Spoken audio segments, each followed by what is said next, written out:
تین جگہ اپنی ماں کا ساتھ کبھی مت چھوڑنا۔ حضور نبی کریم صلی اللہ علیہ وآلہ وسلم نے اس شخص کو بد نصیب قرار دیا جو والدین کو بڑھاپے کی حالت میں پا کر بھی جنت میں داخل نہ ہو سکے۔ آپ صلی اللہ علیہ وآلہ وسلم نے فرمایا، اس شخص کی ناک خاک میں ملے جو بسم اللہ الرحمن الرحیم۔ اللہ تعالیٰ نے قرآن مجید میں اپنی عبادت و بندگی کے متصل بعد انسان کو والدین کے لیے حسن سلوک کا حکم دیا ہے۔ اس کی وجہ یہ ہے کہ ہر چیز کا خالق و مالک تو رب کائنات ہے، جس نے زمین بنائی، ہوا، پانی، سورج، چاند، ستارے وغیرہ پیدا کیے، آسمان سے بارش برسائی اور پھر انسان کی ساری ضروریات زندگی زمین سے وابستہ کر دی، اور انسان کی پیدائش اور پرورش کا ظاہری سبب اس کے والدین کو بنایا۔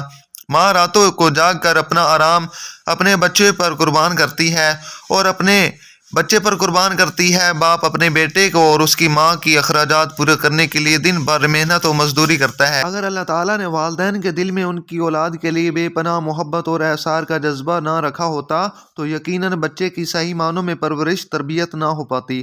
اب اگر یہی بچہ بڑا ہو کر اپنے والدین کو بڑھاپے کی حالت میں بے یار و مددگار چھوڑ دے تو ان کے ساتھ حسن سلوک سے پیش نہ آئے، ان کی گستاخی عبید بھی کرے، تو اس سے زیادہ بے انصافی اور ظلم کیا ہو سکتا ہے۔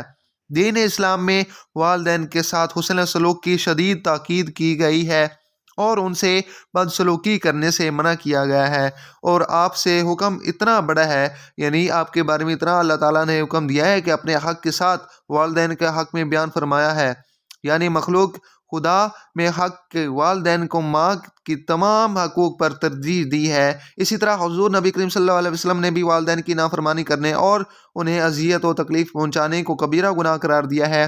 والدین سے بدسلوکی کرنے والے بد نصیب اور رحمت الہی اور جنت سے محروم قرار دیا ہے۔ قرآن کریم میں والدین سے حسن سے تین جگہ اپنی ماں کا والدین سے بدسلوکی کرنے والے بد نصیب کو رحمت الہی اور جنت سے محروم قرار دیا ہے۔ قرآن کریم میں والدین سے حسن سے تین جگہ، یعنی تین جگہ پر قرآن مجید میں فرمایا گیا ہے کہ اپنی والدین سے اچھے سلوک سے پیش آؤ، بدسلوکی مت کرو، اور ان کو جنت سے محروم قرار دیا گیا ہے۔ قرآن کریم میں پھر وہی حکم دیا گیا ہے کہ والدین کے ساتھ اچھا سلوک کریں۔ کئی مقامات پر والدین سے اچھا برتاؤ کرنے کا حکم دیا ہے۔ چنانچہ ارشاد ربانی ہوتا ہے کہ ترجمہ، اور اللہ کی عبادت کرو اور اس کے ساتھ کسی کو شریک نہ ٹھہراؤ اور والدین سے اچھا سلوک کرو۔ ایسا آیت میں اللہ تعالیٰ نے سب سے پہلے اپنا حق ذکر فرمایا، اور پھر یہ ہے کہ صرف اس کی عبادت کرنا اور اس کے ساتھ کسی کو شریک نہ ٹھہرانا، اور والدین سے اچھا سلوک کرو۔ ایسا آیت میں اللہ تعالیٰ نے سب سے پہلے اپنا حق ذکر فرمایا، اور پھر یہ کہ صرف اس کی عبادت کرنا، اس کے ساتھ کسی کو شریک نہ ٹھہرانا۔ اس کے بعد والدین کا حق ذکر فرمایا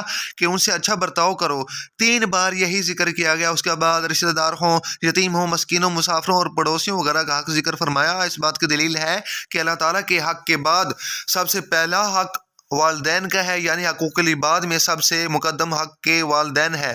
سنہ انعام میں فرمایا کہ آپ صلی اللہ علیہ وسلم ان سے کہہ دیجئے کہ آؤ میں تمہیں پڑھ کر سناؤں کہ تمہارے رب نے تم پر کیا کچھ حرام کیا ہے، اور وہ یہ کہ ان کے ساتھ کسی کو شریک نہ ٹھہراؤ، والدین کے ساتھ اچھا سلوک کرو۔ اس آیت مبارک میں اللہ تعالیٰ نے ایک تو شرک و حرام کے ساتھ حسن سلوک کا حکم دے کر ان کی نافرمانی کرنے اور انہیں اذیت دینے کو حرام قرار دیا ہے، یعنی اللہ تعالیٰ کے نزدیک والدین سے بدسلوکی کرنا ایک سنگین جرم ہے۔ اسی طرح سورہ بنی اسرائیل میں ارشاد فرمایا، رب نے فیصلہ فرما دیا ہے کہ تم اس کے سوا کسی کی عبادت نہ کرو اور والدین کے ساتھ حسن سلوک سے پیش آؤ۔ اگر کوئی ایک یا دونوں تمہارے سامنے بڑھاپے کی عمر کو پہنچ جائیں تو انہیں اف تک نہ کہو اور نہ ہی انہیں جھڑکو، ان سے احترام کے ساتھ بات کرو اور ان پر رحم کرتے ہوئے انکساری سے ان کے سامنے جھک کر رہو۔ ان کے حق میں دعا کیا کرو کہ اے میرے رب، اے میرے پروردگار، ان پر رحم فرما جیسا کہ انہوں نے رحمت و شفقت کے ساتھ مجھے بچپن میں پالا تھا۔ اس آیت مبارکہ میں بھی اللہ تعالیٰ نے اپنے حق کے فوراً بعد حق کے والدین کو بیان فرمایا ہے۔ اس کی ایک وجہ یہ بھی ہے کہ جس طرح سب کا معبود حقیقی ایک ہی ہے، اسی طرح ہر شخص کا باپ اور ماں بھی ایک ہی ہے، اور یہ ایک بڑی مناسبت ہے والدین کو خالق حقیقی کے ساتھ۔ اس آیت مبارکہ میں اللہ تعالیٰ نے ہر شخص کو والدین کے ساتھ حسن سلوک کا حکم دیتے ہوئے 5 باتوں کو لازم قرار دیا ہے۔ پہلی بات یہ ہے کہ تمہیں انہیں اف تک نہیں کہنا۔ اف سے مراد ہر وہ تکلیف اور ہر وہ دکھ وہ جو ناگوار قول و فعل ہے جس سے والدین کو ذہنی یا روحانی اذیت پہنچے، لہٰذا کہ والدین سے اچھے انداز میں بات کیا کریں، یعنی والدین کی کوئی بات ناگوار بھی گزرے تو اولاد ناگواری کا اظہار کرتے ہوئے اف تک نہ کہے۔ دوسری بات یہ ہے کہ تم انہیں نہ جھڑکنا، یہ بھی نہیں کہ اس لیے کہ والدین کا مزاج بڑھاپے کی وجہ سے عام طور پر چڑچڑا سا ہو جاتا ہے، اگر ان کے کسی بات پر آپ غصہ بھی نہ ہوں اور اگر آپ کو بری بھی لگتی ہے تو آپ ان کی بات پر غصہ نہ ہوں۔ تیسری بات یہ ہے کہ والدین سے بات کرو تو ادب و احترام کو ملحوظ مکتوب یعنی خاطر رکھتے ہوئے بات کرو۔ چوتھی بات، والدین پر رحم و ترس کرتے ہوئے ان کے سامنے عاجزی اور انکساری کے ساتھ جھک کر رہو۔ بعض حضرات کا کہنا ہے کہ جس طرح ایک چڑیا اپنے چوزوں کو اپنے پرندوں سے ڈھانپ لیتی ہے اور ہر طرح سے ان کی حفاظت کرتی ہے، اسی طرح جب اولاد جوان ہو جائے تو والدین بڑھاپے اٹھ جائیں پھر یعنی بڑھاپے میں پہنچ جائیں، بوڑھے ہو جائیں تو اولاد ہر دم ان کی حفاظت کرے، ان کے سامنے نہایت عاجزی اور انکساری کے ساتھ رہے تو پھر انہیں نہ جھڑکے اور نہ ہی ڈانٹ ٹپک کرے۔ پانچویں بات یہ ہے کہ ان سے اچھا برتاؤ کے ساتھ ساتھ ان کے لیے دعا بھی کرتے رہو کہ اے میرے رب ان پر رحم فرما، جیسا کہ انہوں نے محبت و شفقت کے ساتھ بچپن میں میری پرورش کی۔ والدین اگرچہ غیر مسلم بھی ہوں تو ان کے ساتھ اچھا برتاؤ کرنے کا حکم دیا ہے۔ چنانچہ ارشاد ربانی ہوتا ہے کہ ترجمہ، ہم نے انسان کو اس کے ماں باپ کے متعلق اچھا سلوک کرنے کی نصیحت کی ہے۔ اس کی ماں نے دکھ پر دکھ اٹھا کر اسے عمل میں رکھا، اس کی دودھ چھڑائی 2 برس میں ہے کہ میں اور یعنی میری اور اپنی والدین کی شکر گزار کرو، میری ہی طرف لوٹ کر آنا ہے۔ اللہ تعالیٰ فرماتا ہے کہ میری طرف سب کو لوٹ کر آنا ہے، اور اگر وہ دونوں تجھ پر اس بات کا دباؤ ڈالیں کہ تو میرے ساتھ شرک کرے جس کا تجھے علم نہ ہو تو ان کا کہنا ہے کہنا نہ ماننا، یعنی یہ اللہ تعالیٰ کے ساتھ شرک ہوگا۔ ہاں، دنیا میں ان کے ساتھ حسن سلوک سے پیش آنا، یعنی اچھا برتاؤ کرنا، اچھی طرح بسر کرنا اور اس کی راہ پر چلنا جو میری طرف جھکا ہوا ہو، تمہارا اٹھنا میری ہی طرف ہو، تو جو کچھ کرتے ہو اس سے پھر میں تمہیں خبردار کروں۔ حدیث مبارکہ کی روشنی میں والدین سے حسن سلوک سے پیش آؤ۔ عبداللہ رضی اللہ تعالیٰ عنہ سے روایت ہے کہ ایک شخص نے حضور نبی کریم صلی اللہ علیہ وسلم سے سوال کیا، حالانکہ رسول صلی اللہ علیہ وسلم لوگوں میں میرے حسن سلوک کا مستحق کون ہے؟ آپ صلی اللہ علیہ وسلم نے فرمایا تمہاری ماں۔ پھر کون؟ آپ صلی اللہ علیہ وسلم نے فرمایا تمہاری ماں۔ اس نے پھر کہا یعنی تیسری بار کہا پھر کون؟ آپ صلی اللہ علیہ وسلم نے فرمایا تمہاری ماں۔ اس نے کہا پھر کون سی؟ یعنی چوتھی بار آپ صلی اللہ علیہ وسلم نے فرمایا۔ حضرت عبداللہ بن مسعود رضی اللہ تعالیٰ عنہ کا بیان ہے کہ میں نے حضور نبی کریم صلی اللہ علیہ وسلم سے سوال کیا کہ اللہ تعالیٰ کہ ہاں یہ ایک محبوب عمل ہے، عمل محبوب ہے، تو آپ صلی اللہ علیہ وسلم نے ارشاد فرمایا بر وقت نماز ادا کرنا۔ یہ کون سا؟ آپ صلی اللہ علیہ وسلم نے ارشاد فرمایا والدین سے نیکی کرنا۔ میں نے عرض کیا پھر کون سا؟ آپ صلی اللہ علیہ وسلم نے فرمایا والدین کے قدموں تلے جنت ہے۔ حضور نبی کریم صلی اللہ علیہ وسلم نے اس شخص کو بد نصیب قرار دیتے ہوئے حالت پاک کر بھی یعنی جنت میں داخل نہ ہو سکے گا، پاک صاف ہو کر بھی جنت میں داخل نہ ہو سکے گا۔ حضرت ابو ہریرہ رضی اللہ تعالیٰ عنہ فرماتے ہیں کہ حضور نبی کریم صلی اللہ علیہ وسلم نے فرمایا اس شخص کی ناک خاک میں ملے، اس شخص کی ناک خاک میں ملے، اس شخص کی ناک خاک میں ملے۔ 3 مرتبہ فرمایا۔ پوچھا گیا اے اللہ کے رسول صلی اللہ علیہ وسلم کس کی ناک خاک میں ملے؟ تو آپ صلی اللہ علیہ وسلم نے فرمایا جس نے ماں باپ ان میں سے کسی ایک کو بحالت بڑھاپا پایا اور پھر جنت میں داخل نہ ہو سکا، یعنی ان کی خدمت کر کے یا انہیں راضی کر کے جنت کا حقدار نہ بن سکا۔ ام المومنین سیدہ عائشہ صدیقہ رضی اللہ تعالی عنہا بیان فرماتی ہیں کہ حضور نبی کریم صلی اللہ علیہ وسلم نے فرمایا میں جنت میں گیا تو وہاں میں نے قرات سنی، میں نے پوچھا یہ کون ہے؟ تو جواب ملا حارثہ بن نعمان رضی اللہ تعالی عنہ۔ پھر آپ صلی اللہ علیہ وسلم نے فرمایا ماں باپ سے نیکی کرو، نیکی کا یہی فائدہ ہوتا ہے۔ حضرت عبداللہ بن عمر رضی اللہ تعالیٰ عنہ سے روایت ہے کہ ایک شخص حضور نبی کریم صلی اللہ علیہ وسلم کی خدمت میں حاضر ہو کر کہنے لگا میں نے بہت بڑا گناہ کیا ہے، توبہ کی کوئی صورت ہے؟ یعنی توبہ کر سکتا ہوں؟ اللہ تعالیٰ یعنی آپ صلی اللہ علیہ وسلم کے ہاں وہ حاضر ہو کر کہنے لگا کہ پوچھا کہ تمہاری ماں زندہ ہے؟ آپ صلی اللہ علیہ وسلم نے پوچھا تمہاری ماں زندہ ہے؟ اس شخص نے عرض کیا نہیں۔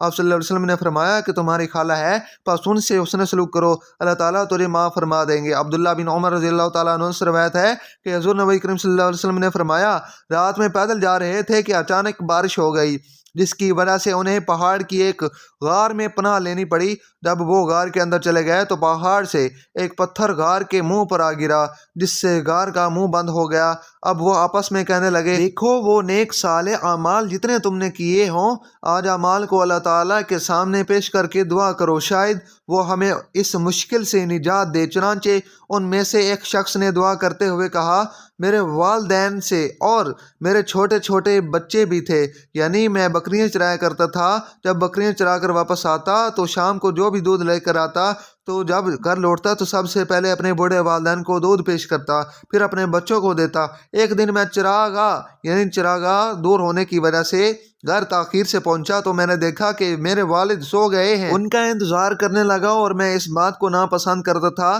کہ خود انہیں جگاؤں، اور میں یہ بھی نہیں چاہتا تھا کہ ان سے پہلے اپنے بچوں کو دودھ پلاؤں، حالانکہ بچے میرے پیروں کے قریب بھوک کی وجہ سے بلبلا رہے تھے، لہٰذا اسی طرح ان کے اس جاگنے کا انتظار کرتا رہا اور وہ سوئے رہے، اور وقت کے ساتھ ساتھ وقت گزرنے کے ساتھ ساتھ میرے بچے بلبلاتے رہے، حتیٰ کہ اسی طرح فجر ہو گئی۔ اے اللہ، میں نے وہ عمل صرف تیری رضا کے لیے کیا تھا کہ ہم آسمان کو دیکھ سکیں، مہربانی فرما کر پتھر کو ہٹا دیں۔ چنانچہ اللہ تعالیٰ نے اس کی دعا کو قبول فرمایا اور اتنا سا ہٹا دیا کہ آسمان کو دیکھ سکتے تھے۔ باقی دو آدمی میں ایک نے اپنے مزدور کے لیے حسن و سلوک نیکی پیش کرتے ہوئے اللہ تعالیٰ سے دعا کی تو وہ پتھر تھوڑا سا اور کھسک گیا، لیکن اب بھی وہ باہر نہیں نکل سکتے تھے۔ اب تیسرے آدمی نے دعا کی، اس نے اپنی ایک چچا زاد سے محبت کا ذکر کیا، جس میں نوبت یہاں تک جا پہنچی کہ اس سے بدکاری کرنے کی عین قریب پہنچ گیا۔ لڑکی نے اسے اللہ تعالیٰ سے ڈرنے کا کہا تو اس نے چھوڑ دیا۔ چنانچہ اللہ تعالیٰ نے اس پتھر کو غار کے منہ سے مکمل طور پر ہٹا دیا، اور ماں کی محبت وہ گہرا سمندر ہے جس کی گہرائی کو آج تک کوئی نہ سمجھ سکا ہے۔ چنانچہ اللہ تعالیٰ نے اس پتھر کو غار کے منہ سے مکمل طور پر ہٹا دیا۔ ماں کی محبت وہ گہرا سمندر ہے جس کی گہرائی کو آج تک کوئی بھی نہیں سمجھ سکتا اور نہ ہی سمجھ سکا ہے۔ ان کے ساتھ حسن سلوک سے پیش آیا کرو۔ اللہ تعالیٰ نے پھر وہی فرمایا، وہی کیا، غار سے پتھر کو ہٹا دیا اور وہ صحیح سلامت باہر نکل آئے۔ آخر میں پھر یہی ہوتا ہے کہ اللہ تعالیٰ نے ان کے ساتھ بہت ہی رحم فرمایا اور وہ آسانی سے اس غار سے نکل کر چلے گئے۔ بے شک پر دنیا میں ہر ضروری بات ہم ماں سے سیکھتے ہیں۔ دنیا میں سب سے زیادہ دولت اس کے پاس ہے جس کی ماں زندہ ہے۔ 3 جگہ اپنی ماں کا ساتھ کبھی مت چھوڑنا۔ نمبر 1، جب پریشانی میں ہو اور انہیں تمہاری ضرورت ہو۔ نمبر 2، جب وہ بوڑھی ہو جائیں، ان کا ساتھ کبھی بھی کسی بھی وجہ سے مت چھوڑنا۔ نمبر 3 پہ آتا ہے، جب وہ بیمار ہوں تو ان کی خدمت کرو، ان پر اپنی کمائی خرچ کرو، کیونکہ انہی کے پاؤں کے نیچے تمہاری جنت ہے۔ دنیا میں سب سے کمزور عورت ماں ہوتی ہے، اور آپ کو کبھی بھی خبر نہیں ہوگی کہ جب وہ دکھ میں ہوتی ہے، کیونکہ وہ آپ کو اپنا دکھ نہیں بتاتی، کیونکہ وہ آپ سے اس لیے اتنا زیادہ پیار کرتی ہے اور اس لیے دکھ نہیں بتاتی۔ اگر چاہتے ہو سدا مسکرانا تو کبھی بھی اپنی ماں کا دل نہ دکھانا۔ پھر ہمیشہ اپنی ماں کی غلامی کرو، نوکر بنے گا تمہارا زمانہ۔ غصہ نہ کرنا، کبھی اپنی ماں سے ہمیشہ محبت سے بلانا، خوشی سے اپنی ماں کی ہر ایک بات مانو، جنت بنے گا تیرا ٹھکانہ۔ چلیں گی آسمانوں پر تعریفیں تیری، کبھی اپنا غصہ ماں کو نہ دکھانا۔ ایک ماں سے کسی نے پوچھا، آپ کے قدموں تلے جنت ہے، یہ ماں کی عظمت کی نشانی ہے، اگر آپ کو کہا جائے کہ اس کے بدلے میں کچھ مانگے تو آپ کیا مانگیں گی؟ ماں نے بہت ہی خوبصورت جواب دیا، میں اپنے بچوں کا نصیب اپنے ہاتھوں سے لکھنے کا حق مانگوں گی۔ ان کی خوشی کے آگے میرے لیے ہر ایک بڑی خوشی بھی چھوٹی ہے، جنت بھی چھوٹی ہے۔ لہٰذا ہمیں چاہیے کہ ہم اللہ تعالیٰ اور رسول اللہ صلی اللہ علیہ وسلم کے حکم کو سمجھتے ہوئے اپنے والدین کی خدمت کرنے کا دینی و اخلاقی فریضہ سمجھیں، ان سے ادب و احترام سے پیش آئیں، ان پر اپنا مال خرچ کریں، ان کی رضا و خوشنودی میں اللہ تعالیٰ کی اللہ پاک کی رضا و خوشنودی تلاش کریں۔ اللہ پاک ہمیں عمل خیر کی توفیق عطا فرمائے، آمین۔ ناظرین، اگر آپ کو ہماری یہ ویڈیو اچھی لگی ہے تو ہمارے چینل کو سبسکرائب کریں اور ساتھ میں لگے بیل کے آئیکن کو دبا دیں تاکہ آپ تک ہماری نئی آنے والی ویڈیو لازمی پہنچ سکیں۔ اپنا اور اپنے گرد و نواح کا خیال رکھیے۔ اللہ حافظ۔